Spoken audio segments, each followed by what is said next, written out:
How many in this room know about what your credit score is? 2 people? Okay, good.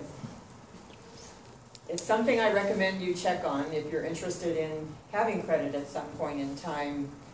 Credit scores can be between 300 and 800. Now, which do you think is better, 300 or 800? 800, right. So the higher the score, the less risk for credit and probably the better interest rate that you'll get in your credit score.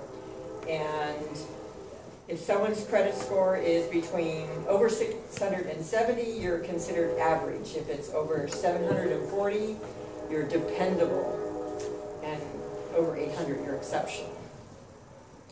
I became interested in my FICO score, which is the way of writing your credit. And does anyone know what credit card gives you your credit score on a monthly basis? Which company? Capital One or Visa. Maybe, I don't know. Well, there are a lot Discover. of Discover is there, First Bank is there. There are different which gives you. Yeah, good. Okay. Well, so I took out a Discover card, and I noticed that every month my score changes. And looking at it, it can change as much as 20 points in a month, which I thought was rather large. Mine changed, actually dropped about 9 points, and I thought, what did I do different that made it drop? I bought a car. And when you think about it, when you buy a loan, say it's $17,000 car, you owe $17,000 on it. And so when your credit is maxed out on your card or whatever the loan is, that lowers your score.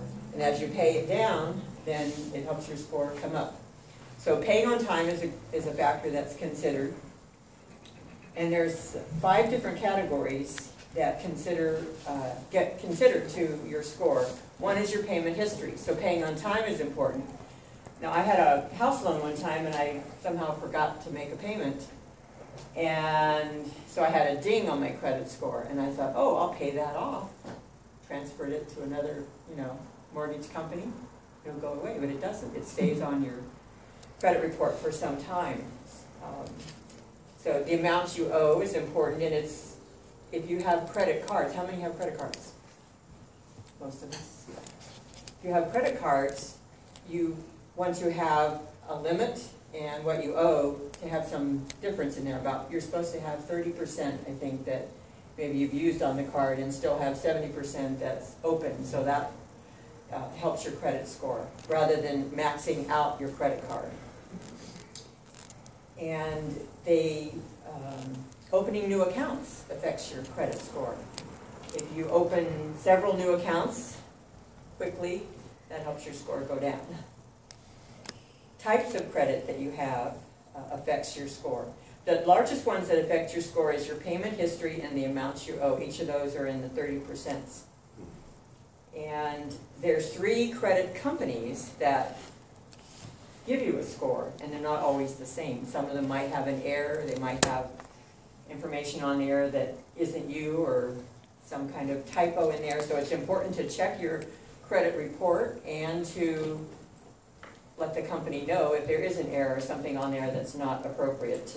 I remember someone having a garnishment that had been paid off for years, and they hadn't taken it off the record. And so you have to write to the company and get that removed from the record. One of the companies that they advertise on TV that you get a free credit report is creditkarma.com. What's interesting, though, is they generally want you to sign up for monitoring on a monthly basis so that they'll ask for your credit card, and then on a regular basis they charge your card. So you have to remember to discontinue that if you started the credit monitoring.